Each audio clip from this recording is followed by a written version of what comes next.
Cool. Well, thanks everyone for joining us today. I'd just like to officially start by saying that the ACEDS ANZ chapter acknowledges the traditional custodians of country throughout Australia and their connections to land, sea and community. We pay our respects to their elders past and present and extend that respect to all Aboriginal and Torres Strait Islander people today. We also want to say kia ora to our friends in New Zealand and extend a heartfelt thank you to all of you that have supported us by showing up today. Next slide, thanks, Mike.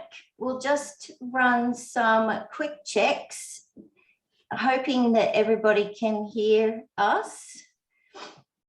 So just a little bit of housekeeping. During the event today, we'll run a couple of polls, one at the beginning, one at the end. We encourage you also to use the Q&A box to ask questions or add any information and interaction that you'd like out of today's session. So let's jump into the first poll. Mike, so this poll is, we're interested to know for our planning of future events, what type of event do you prefer? A webinar, in-person breakfast presentation, lunchtime discussions, or a full day conference? Panelists cannot vote. So reading between the lines, Gina, we're trying to establish from our community what they want future events to be. So if you do want something in person, select that. Or if you really aren't up for meeting, please select webinar. Let's see. Got a little bit of a battle going on. Let's see. All right. I think we'll end it and move on. Are you able to see the poll? What are the results?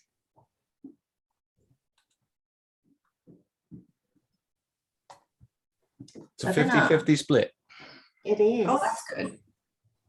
In-person breakfast. Okay. And Gina, we definitely, when we say in person, we mean in all of our regions of the chapter, New Zealand and Australia. Exactly. Yes. So, all right. Thank you, everyone, again for joining us today. We have very special guests running our webinar and a panel of experts that have either sat their ACEDS exam and received the certification or are in the process of completing the course. But before we launch into the webinar, let me tell you about the Australia and New Zealand chapter of ACEDS. For those of you that don't know me, I'm Gina O'Neill, the treasurer of the ACEDS ANZ chapter. It's quite a mouthful. And for my day job, I work as a senior manager in eDiscovery at Herbert Smith Freehills. So ACEDS is a group that was founded in the US, but has grown to now have nearly 30 regional specific chapters. And that includes specific regional chapters outside of the US, including Ireland, the UK, South Africa, Canada, and now here in Australia and New Zealand. Our Australian New Zealand chapter is headed up by our board members who you see here today, who have volunteered their time to get this group up and running. So Emma Young, the chapter president, will be joining us today as a panelist and is ACEDS certified. And also on the board, we have Rhino, who is ACEDS certified, but unfortunately couldn't attend today. So next slide, please, Mike. So our chapter goals during our foundation years are to create, welcome and grow a community of professionals to a safe group that is technology agnostic and focuses on education, knowledge sharing and improving the state of e-discovery in our region. So to share and create educational content that our community can use to grow personally and professionally. Next slide, thanks, Mike. So as we grow, To get our chapter up and running, we'd appreciate your support along the way, any way that you can. Whether you could sponsor us, our chapter, or an event, donate your time, or simply support us by saying nice things and sharing our content. We really appreciate it. In order to achieve these goals, we really need your help, and that help can come in many ways. So just by being here today, you're supporting us, and you can also join our LinkedIn page, share our posts, invite others to like our posts, but also just being fans, and your support is great help as we grow this community. You can also subscribe to be a member of the chapter, and that gives you exclusive access to articles, templates, forms, and an annual membership event. When you are up until the end of June this year, there is a ANZ membership discount code that you could use when you're signing up for some membership, and that code is ANZ30. That will give you 30% off the annual membership. Attending events like this and our future events, or even helping us host an event, would be outstanding. We're looking for corporate sponsors, so please get in touch with any of our board members, but especially Enzo Lasciotto and John Min, who will help ensure our community events and the things that we do will be great by getting the assistance of the organisations in our region. In return, of course, we will support you. Another way that you can help us out in our region is by donating. So donate your time or expertise, but also firms may wish to donate by purchasing memberships for others. Maybe it's graduates, students, junior lawyers, job seekers, or anyone that you think may benefit from being part of this community. So next slide, thanks. Turning in the direction of our topic today, which is levelling up, elevating your career through ACEDS. Next slide, thanks, Mike. So today's webinar has been sponsored by CBIT Digital Forensic Services, or CDFS as we know them. They're a supplier of digital forensic tools, training and certification. So thank you, CDFS, for sponsoring this event. Next slide. Okay, let me introduce our special guest today, which is Mike Quartararo, who will be running today's session. For those that don't know Mike, he is the president of ACEDS and comes with quite a long history on the eDiscovery industry. So welcome, Mike. Thanks for your time today. Do you want to tell us a little bit about yourself, and then we can launch into the webinar and you can take over? Absolutely. Thank you, Gina. Thanks for a great presentation. Thank you, everyone, for joining us today.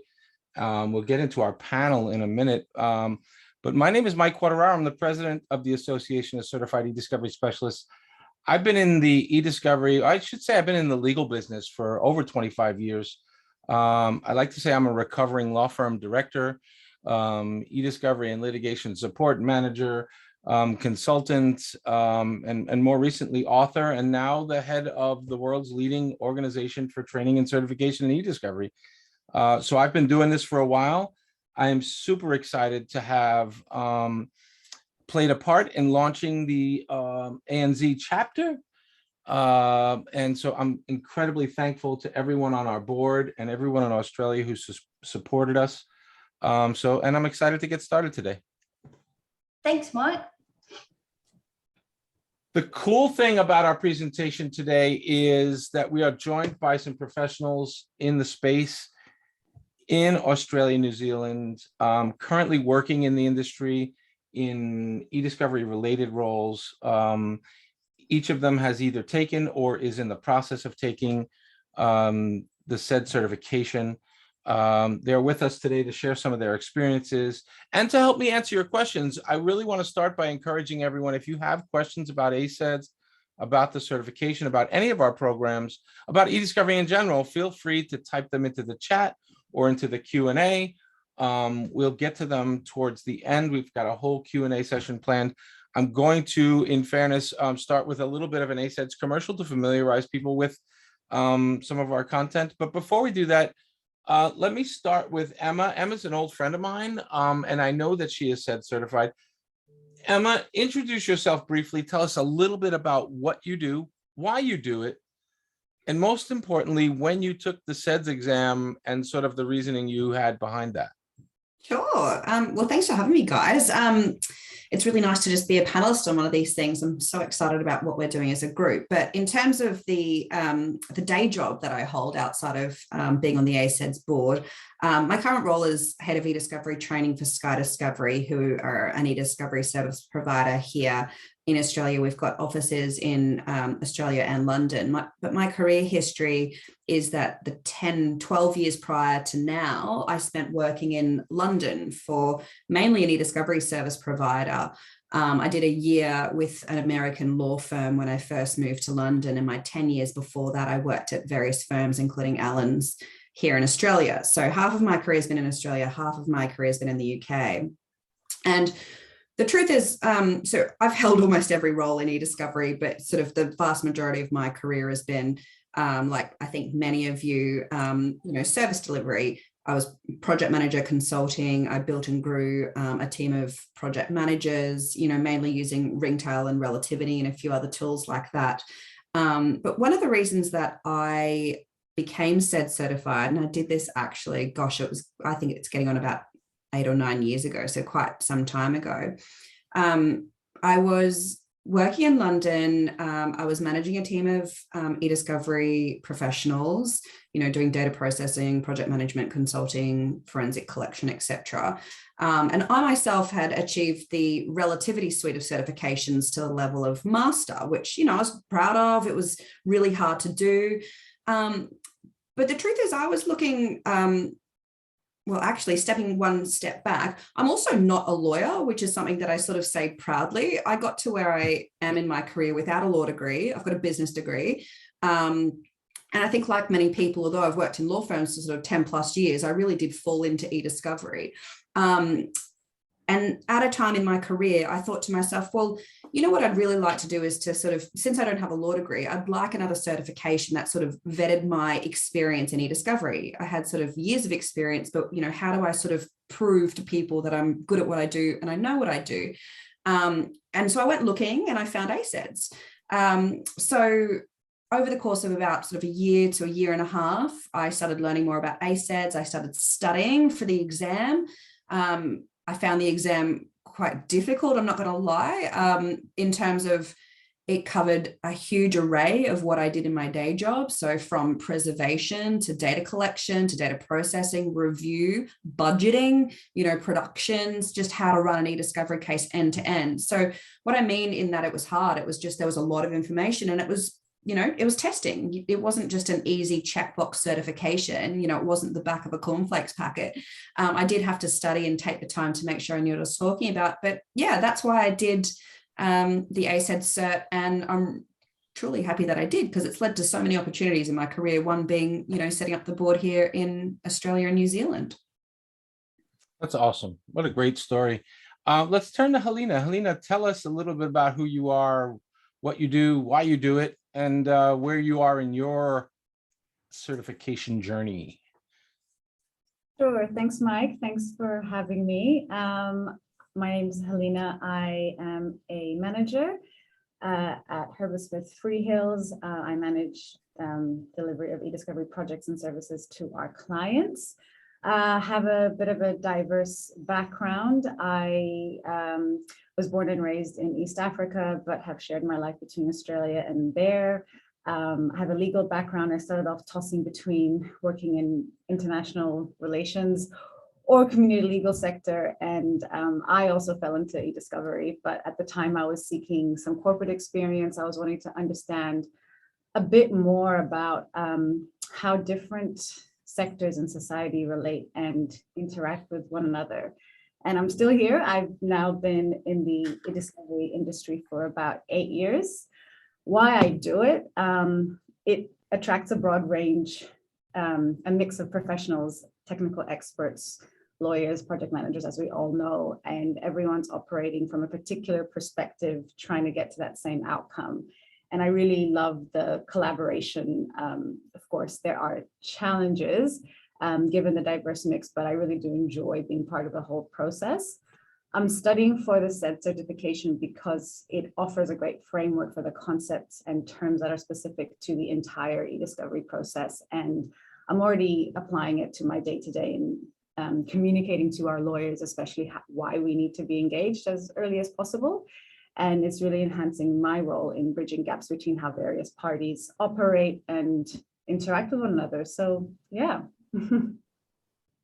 Thanks for sharing, Helina. I appreciate that. And lastly, Mackenzie, tell us a little bit about who you are, what you do, why you do it, and where you are in the certification journey.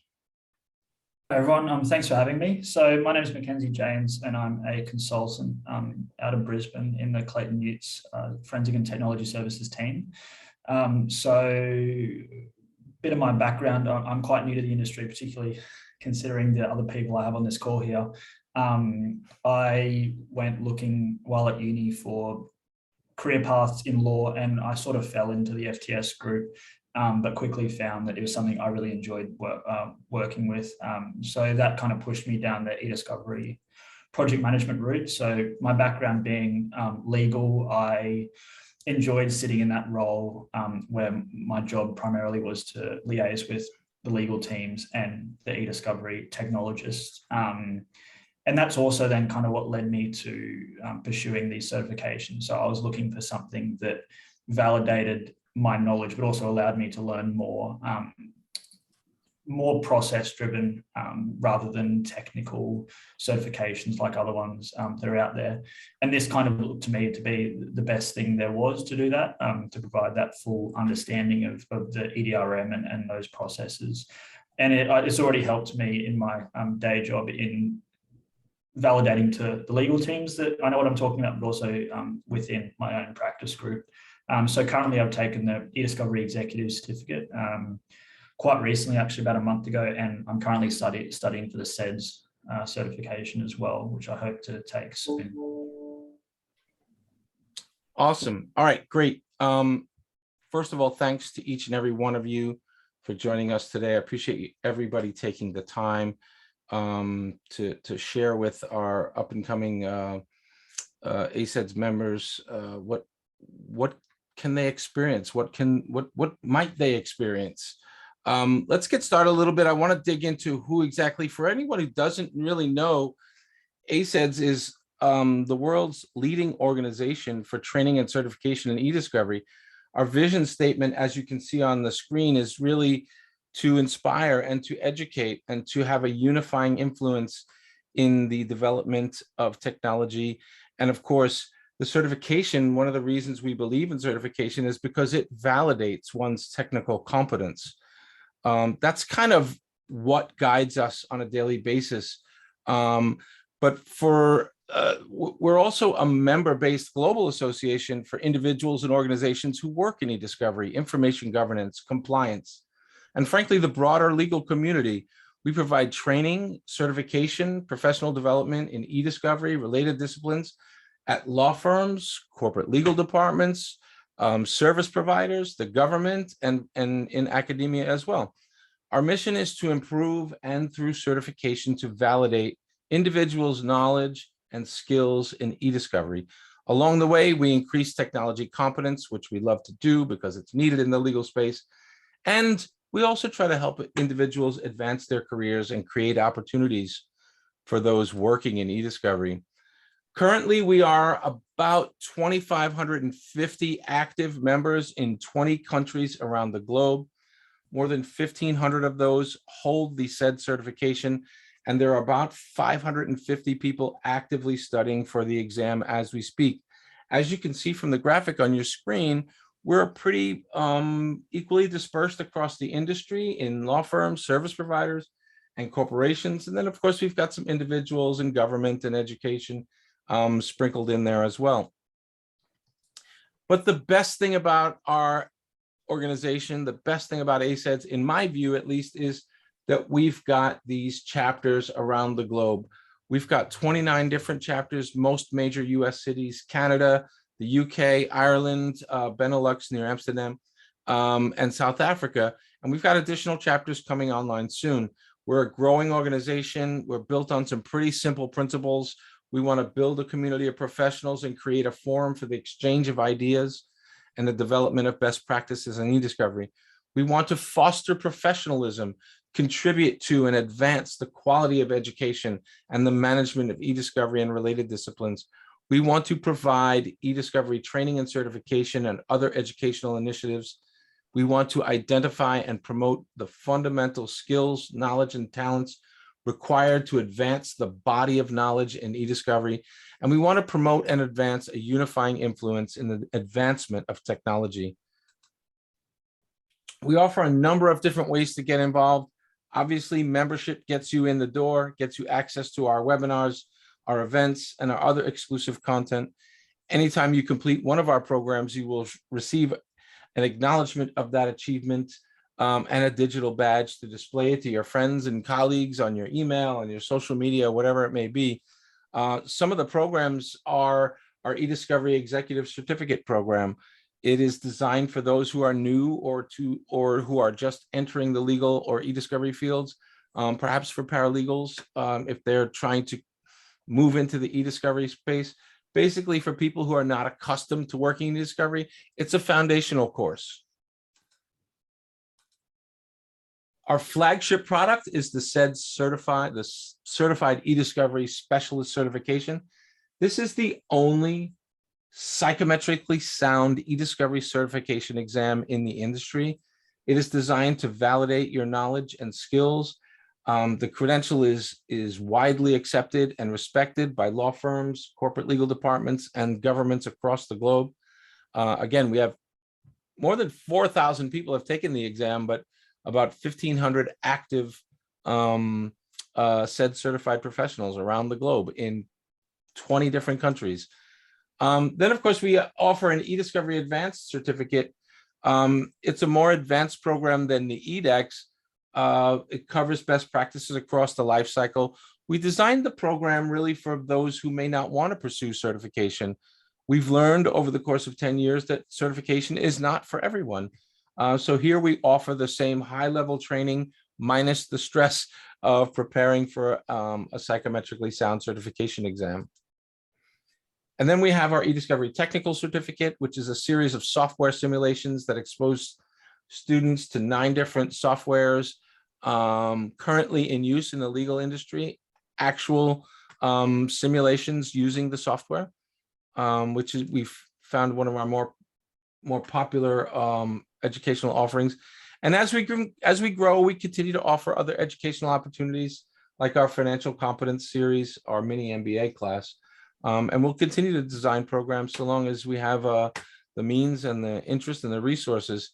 And I should pause here just to say that, I recognize, and so does everybody on our new chapter in Australia, New Zealand, that these programs have been developed largely based on the US legal system.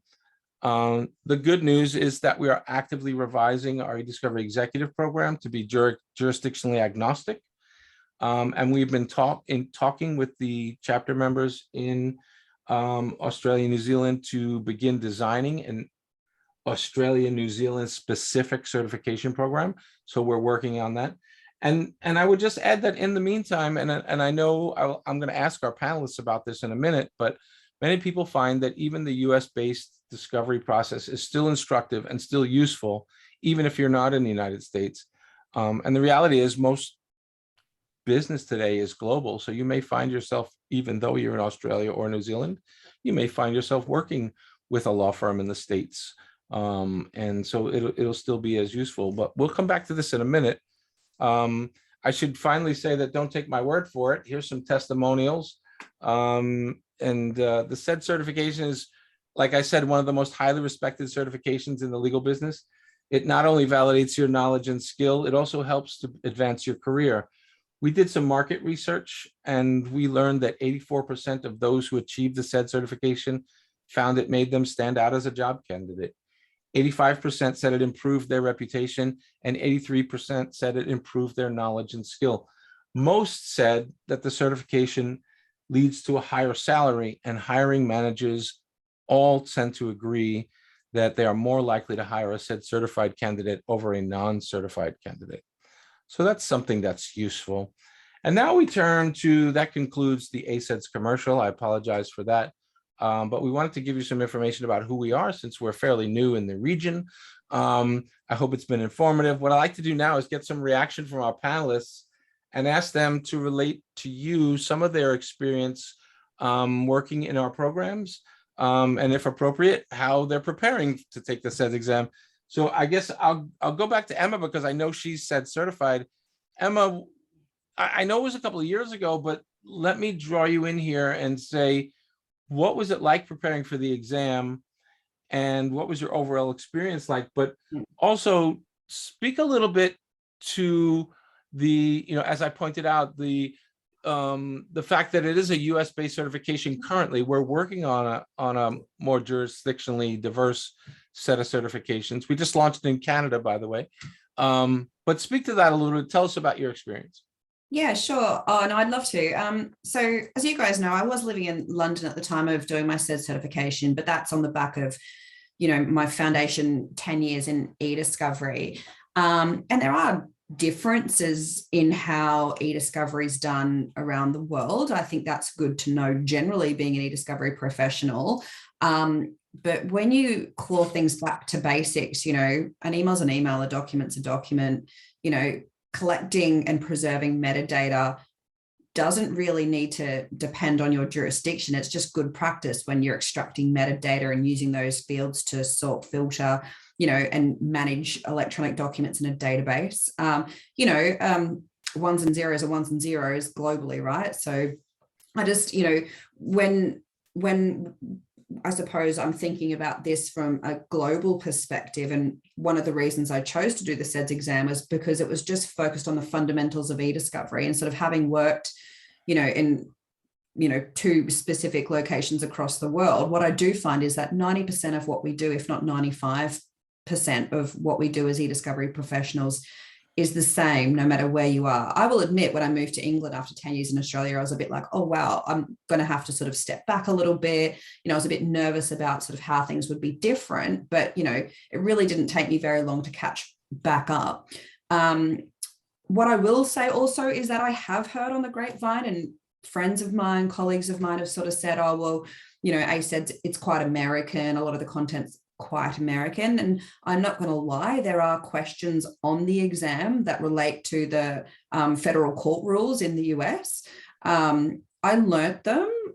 I don't necessarily say that I needed to know what the federal court rules are for any specific matter that I've had to work on, but I really think it made me more confident knowing sort of how things are done in the US, because as you said, Mark, I've absolutely, number one, I worked for a US law firm for a year. Number two, I absolutely have had data exchanges where the other side was, an American sort of headquartered corporation. So, these things do need to be taken into consideration when you're having a conversation about sort of TIFFs or native productions or this and that. You can sort of understand why, a negotiation has to happen, because they don't understand, what we're doing. So I think it's really important from a career perspective to sort of understand what the various regions do. It makes you better at your profession. But, I think that's sort of my take on the American aspect. What it was like to prepare for the exam, I will also say, now, I don't know if this is still possible, but one thing that I identified during my study was that ACEDS had an annual conference that was actually in Florida, and they had an entire day of that conference dedicated to sort of exam preparation, where I could go into a room of, I think maybe it was a good 50 other people who were studying for the SEDS exam, and sort of, get tutorials on sort of each various segment. And I was lucky enough that my organization paid for me to go to that. I found that extremely valuable.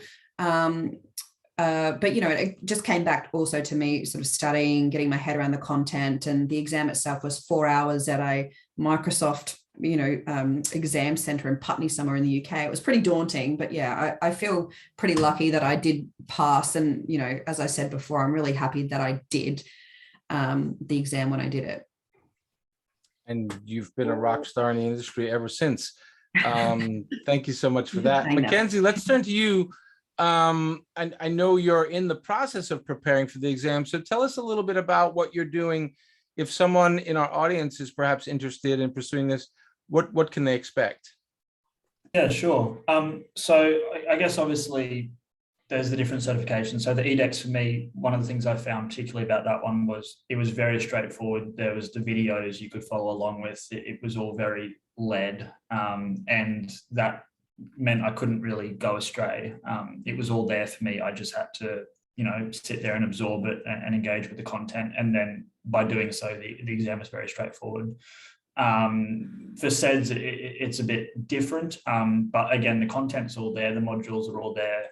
There's a bit more reading, there's a bit more comprehension, there's a bit more kind of putting the processes into the context of how you come up with a best practice answer at the end of it. And I mean, I'll have to report back on how I go in that regard, but it is seeming to me that, similar to the other one, if you go through that process of, that comprehension, the applying it, doing the practice questions, engaging with the content fully, it's all very doable. And the process is, almost more important sometimes than the certification itself. That's your validation at the end, but it's actually just that learning process, which is incredibly valuable. And even though I don't have a certification yet, I can already report that I feel more comfortable and confident as a result of the training I've done so far.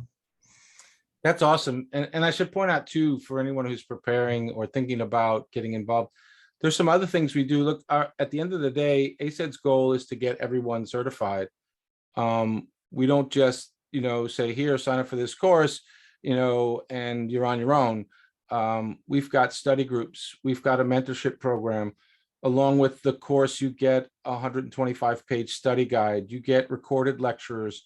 Occasionally, we do live classes. There's 450 recorded webinars that you can on every topic you can imagine involving eDiscovery. So there's a ton of resources, and frankly, we encourage people to go outside the ACEDS organization and look at what other eDiscovery organizations, what other bloggers are doing, what the legal press is talking about. There's a ton of information out there. I want to turn to Helina, and I also understand you're studying. Tell us a little bit about your experience so far, and for anyone who's interested, what they might encounter as they think about taking the ACEDS exam. Thanks, Mike. One of the things I was thinking as Mackenzie was speaking about how well structured the content is, there's like plenty of resources, but I really like the plans, that there's actual 3-week plans, 6-week plans. You get a whole year to complete the certification, because I think it's actually written where it says we acknowledge that eDiscovery professionals are quite busy and things can come up unexpectedly. So the program tries to accommodate for that by giving us up to a year to complete the certification. I think that's really important, because to me, it highlighted that the program is very much tailored for eDiscovery professionals understanding the pressures and demands that can come up in our day jobs, and also is not just based on theory, but really tries to encourage, okay, the questions are sort of geared to get you to think in terms of real life problems. So I will have to report back, but I think that in terms of the goal being to get everyone certified and having all the resources available and setting it out very clearly that it's not going to be enough to just read the content. You're going to have to think about scenarios. You're going to have to, look outside, even encourages to look outside the ACEDS program and what that offers. That to me is a really important part of the process of getting certified, because again, you're sort of applying the eDiscovery principles, which sometimes can feel very limited when you are still trying to maneuver an industry that grew very, very quickly in Australia. And in some ways, we're just trying to get that uniformity across various practices. I appreciate that. Thank you, Helina. We do have a question about how we sort of manage ourselves, and I'll turn to Gina on that in a second. As a general proposition, yes, well, I should tell you a little bit about the organization. So we're about, at any given time, 5 to 7 people who run the organization day to day in the background. ACEDS itself is owned by a much larger legal education company. Anyone who's prepared for the bar exam in the US knows this company. It's called Barbary Global. And we also have a significant footprint in the UK. But it's a legal education company, and they do everything from law school prep to postgraduate professional development, which is kind of where ACEDS falls in the spectrum. It's not usual for someone who's not been through the sort of legal process, whether that's a paralegal or a lawyer or a clerk or some exposure to the legal process, to really get interested in eDiscovery. Like, we don't go recruiting in high schools. But nonetheless, we kind of fall at the end of the spectrum, what we would call professional development. It is eDiscovery and information governance focused. We do, we cover most of our expenses through membership and education certification fees, but we do offer sponsorships to organizations, to companies, software providers, service providers, who kind of help us keep the lights on, and they can broadcast their products to the membership and our roughly 40,000 followers around the globe. And we view it as providing a service. That said, we do have a pretty strict policy around agnostic approaches to service providers. Of course, we have to rely on folks because we don't make enough money to support ourselves. So we rely on sponsorships on some level to pay the bills. But we do take a very agnostic approach. We don't offer reviews. We don't favor one over the other or anything like that. So I hope that answers the question. Gina, I don't know if you wanted to touch on that from a local perspective for anyone who might be interested. Mike, I'm happy to, if you wanted to throw it over to me, Gina. I was just going to say, was it Paul who asked a question about sort of, are we 100% membership exam training funded? I also wanted to say one of our goals is to bring together a community of professionals, especially in this region, and to raise the profile of what we do generally within the region. So one of the important things that I think the Australian New Zealand board wants to do is to, reiterate and reassure the folks, the people, the individuals who practice eDiscovery in our industry, is that we are, trained and educated professionals. It takes a lot of time, practice, and experience to become really good at what we do. We're not all lawyers, we're not all technologists, but this industry or specialization that we've taken is adds true value to a case. To run a litigation matter through to trial with a large document component requires exceptionally heavy lifting for anyone who's worked on a complicated, multi-party dispute. So one of the things we want to do is sort of raise our profile locally to, to publish what we do, to bring a community together, and to also, I suppose, educate one another, law firms, whoever we engage with in touch. And so to do that, what we plan to do is have some local events. So, this webinar is a local one on our time zone, but we also sort of want to have a few, training events, get-togethers and whatnot. And we can only really afford to do that with sponsorship. So, membership and exams aren't going to entirely pay that bill. So we're looking for, for example, CDFS has allowed us, has supported us financially to get together today. We have some local chapter sponsors in currently EDT and Lawfest, and there are other firms that have volunteered coming on board as sponsors. So as Gina said, I think at the outset, we're looking for help in any way we can. But Paul, does that answer your question? I hope.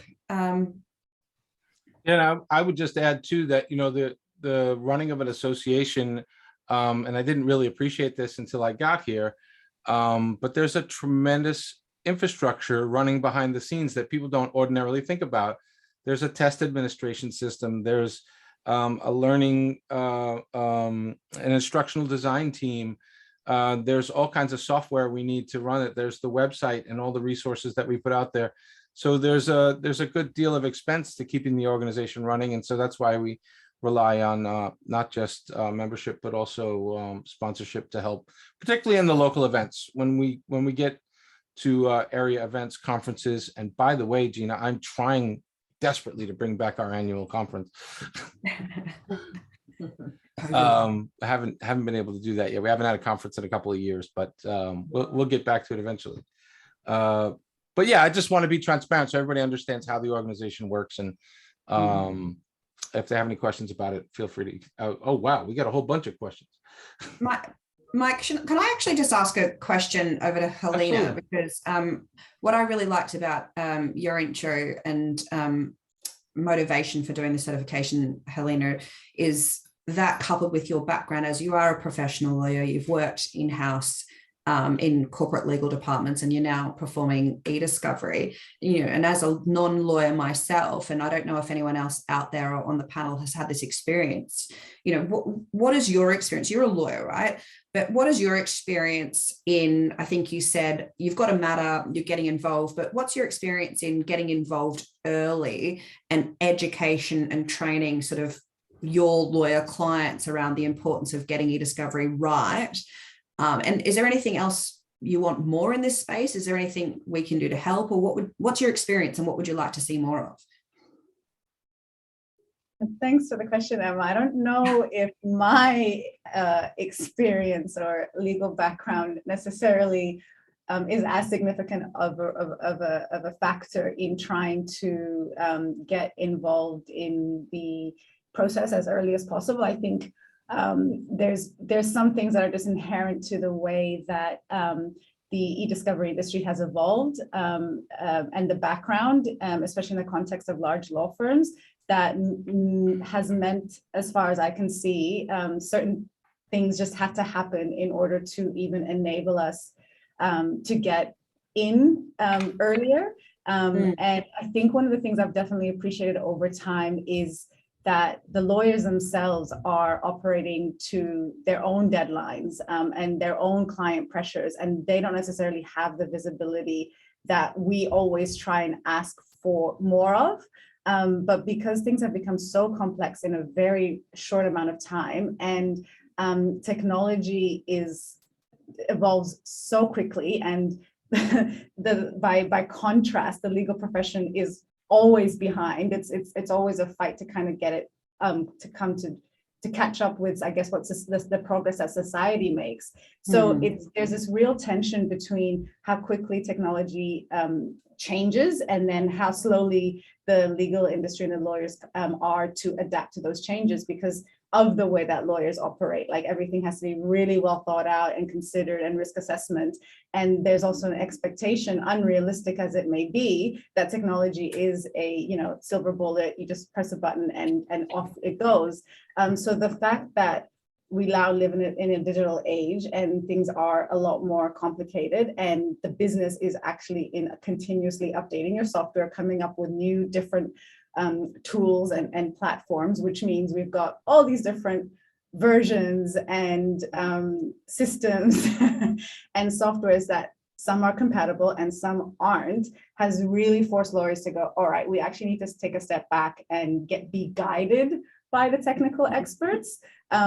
I think, I'll be honest, I got admitted, if I'm honest, one of the reasons I got admitted into practice is so I can be part of the legal profession community and say, and give lawyers, be able to sort of dish out criticism to lawyers, to be like, guys, you don't listen, you don't know everything, because I'm also speaking to myself in those instances, and being like, all right, you have to be able to know when you don't know, and when you need to sort of let go of the control and hand it over and say, what do I do? Tell me. Because at the end of the day, we're all here trying to get the best outcome for our client. And I guess the other thing I would say is acknowledging as well, like, the discomfort I imagine some lawyers would have about the fact that there's this new thing called technology, which we may not understand. And the expectation is that lawyers are supposed to just understand everything. So there's also that piece of seeing, I guess, their humanity, or our humanity in that it's also not the easiest thing to expect lawyers to say, I don't know what I'm doing, help me. Yeah, I think that confidence piece is an interesting one. And that's, that's why I asked, does being a lawyer, help you sort of, have that conversation? But maybe also, Mackenzie, I'm interested because, as you said, you're fairly new to the industry in comparison, let's just say. But, and I'll think back to sort of when I was also learning, maybe changing jurisdictions, changing firms, it can be quite nerve-wracking sort of stepping up and providing advice to a lawyer when you know that your technical expertise is spot on. You've done this before, you know what you're talking about, but you're speaking to, a highly qualified professional, where maybe you're not entirely, as up to date with the issues that they're dealing with, the legal aspects, the risk, etc. They're key drivers. But Mackenzie, I just wondered, has your sort of initial certification and your training, you said it's helping solidify your knowledge, but is it giving you the confidence and the space to guide and advise your clients, or is that more to do with your years of experience as every day goes by? What's the balance there? Yeah, look, I think confidence plays a big part in it, and I think the certifications play a big part in the confidence. For me, the certification provides the why. And to give like an example, you may notice the legal team following a process which is not sound from an eDiscovery perspective, and potentially that's something you've picked up really early on. Maybe it's visible to everyone looking in, but then there's that whole other piece of, well, how do you communicate that? How do you convince them, particularly that potentially they're approaching something the wrong way? And the certification in particular, and I'll touch actually on what you said earlier, Emma, about the American aspect of this certification and the international aspect in some regard as well. It's about that comparative law piece. It's about knowing not just what exists in a vacuum in Australia and what our industry looks like, but also internationally and in other jurisdictions, which maybe even may be more advanced or been around for longer, to be able to point to those things and say, well, okay, in the US, actually, they do it this way, and potentially this is something, we need to consider, or they go, there's those questions. I've had those conversations in a lawyer's office where, it's very pointed at, it's the why. Why is your way the right way? And that's confronting, especially as a young person new to the industry, that's confronting. But to be armed with that knowledge, to be able to just quickly go, aha, this is why what you're doing, it's going to cause this, this, and this. This is why in this jurisdiction, there's a rule that says you can't. In our jurisdiction, there probably should be. That conversation becomes so much easier. And also you're able to have that respect with them. They can see that you're bringing information to the table, that you're coming, we're fighting the same battle, as Helina said, like we're all trying to do the best for our client. And often those pieces may not add up, but it's about having the confidence and the knowledge and to be armed to fully come prepared to that discussion, to give your piece and for your piece to be something which is actually valuable in the end. And I think the certification feeds into that, because that just doesn't appear in your brain one day. It's those aha moments over time, and the certification allows you to kind of speed that up and figure out, this is how things are done here. This is how things are done here. This is our eDiscovery process. This is how the EDRM thinks about this particular part. Here's best practice. All those sort of components, it allows you to come to that discussion with your full set of armor.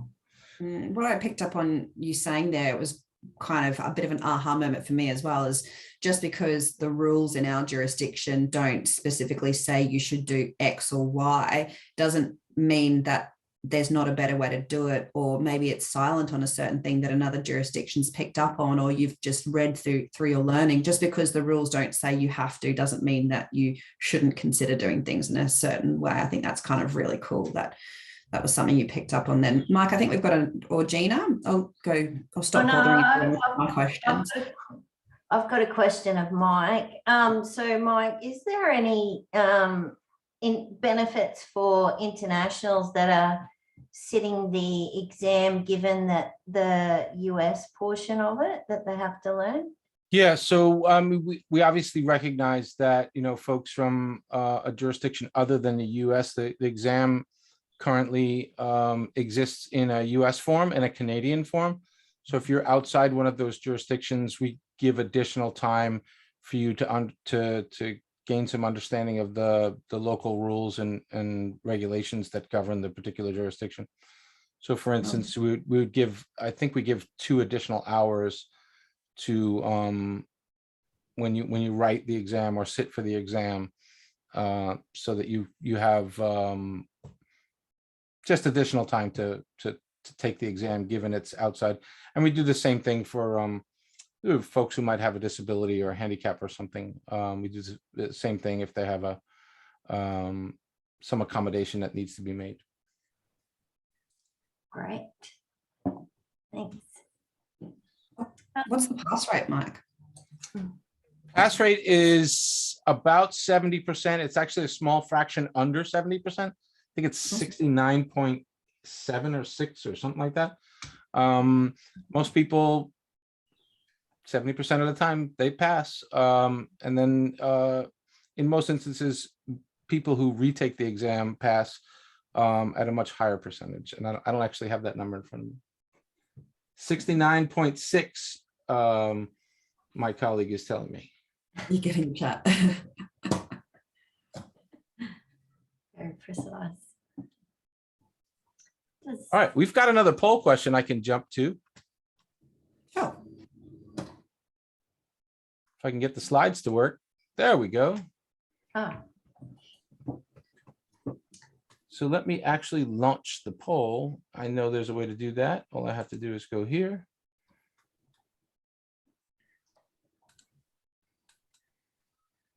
And there it goes. It's out there in the ether. Let's see who's still paying attention to press the button. What is your greatest challenge for ways to upskill? It's a common business problem, whether you're at a firm or a corporate or wherever you might be.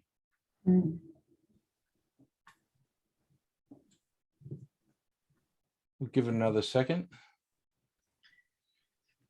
Jonathan's just put on the chat, sometimes location time zone factor. Yeah, I could see that factoring in there as well.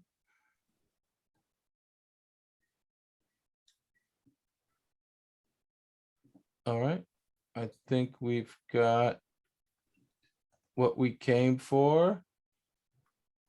Going once, going twice, answer the poll, we'll end it there. That's the answer. And there's the results, folks. Interesting. very Interesting. interesting. Well, Good to know people aren't struggling with their organizations approving them to do. this is going to sound very self-serving, but if you're looking for an eDiscovery course, I'm just saying. Sales pitch, Mike. That's called a shameless plug. All right, I appreciate everybody participating today. And thank you, all of you, for participating. We have one last sort of commercial responsibility that sits right there. Thank you, of course, to our chapter sponsors. I'll turn it back over to Gina for any closing thoughts. And thank you for giving me an audience. Thank you for letting me present. And thank you, of course, to our panelists today for a great job. Yeah, thanks, Mike. I really want to thank you for joining us on your evening, and all 3 of our panelists, Helina, Mackenzie, and Emma, for joining. Just a quick wrap up of what we discussed or learnt today. We learnt about all the ACEDS courses available. We heard that 2,500 people globally are holding these certifications, and about 1,500 globally have the ACEDS are certified as well, with a current rate of 69.6% pass rate for the certification. We also heard from Emma that she really enjoyed going to the Florida conference to study the entire day. Emma only remembers Joe Stonecrab. I will go back. And just to clarify that, Mike, is it on hold currently for COVID? I mean, I would like to say that it was obviously much harder to organize an in-person event. Obviously, we do events, we do 150 webinars a year. We're always in regional events. We attend other conferences. But anybody who's ever planned a conference knows that it requires resources, and resources have been scarce. So we're gearing up for it. We're talking about it. We're thinking about it. We're going to figure it out. We're going to make it happen eventually. Okay, great. Thank you. And on a final note, I just wanted to mention that Mackenzie's, the benefit of certification is it provides the why and provides the aha moment. So thanks so much, everyone, for joining us, and we'll end it there. Appreciate it. Thanks for Thank you, playing. everyone. Thanks, Thank you. everyone. Take care.